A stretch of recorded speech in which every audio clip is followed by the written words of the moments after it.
بسم اللہ الرحمن الرحیم۔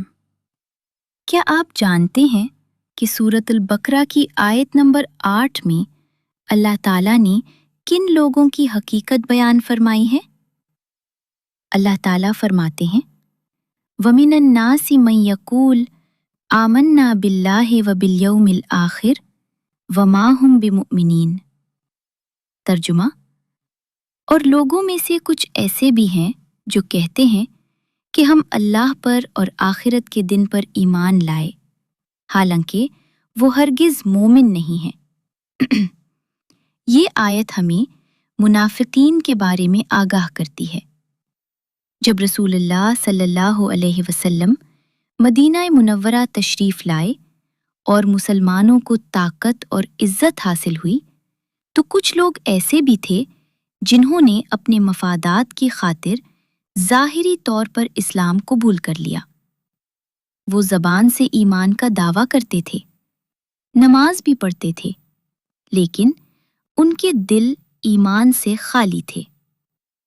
ان کے دلوں میں اسلام اور مسلمانوں کے خلاف بغض اور دشمنی چھپی ہوئی تھی۔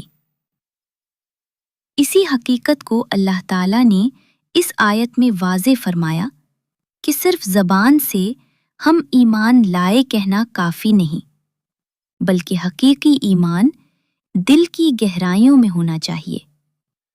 سورۃ البقرہ کے آغاز میں اللہ تعالیٰ نے انسانوں کو 3 گروہوں میں تقسیم فرمایا ہے۔ پہلا گروہ متقین کا ہے، جو اللہ پر ایمان لاتے ہیں، اس کے احکامات پر عمل کرتے ہیں اور کامیاب ہوتے ہیں۔ دوسرا گروہ کفار کا ہے، جو کھلے عام حق کا انکار کرتے ہیں۔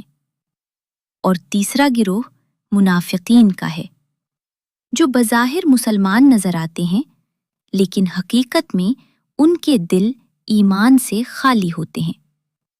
اسی لیے قرآن مجید نے ان کی صفات کو تفصیل سے بیان کیا تاکہ اہل ایمان ان سے ہوشیار رہیں۔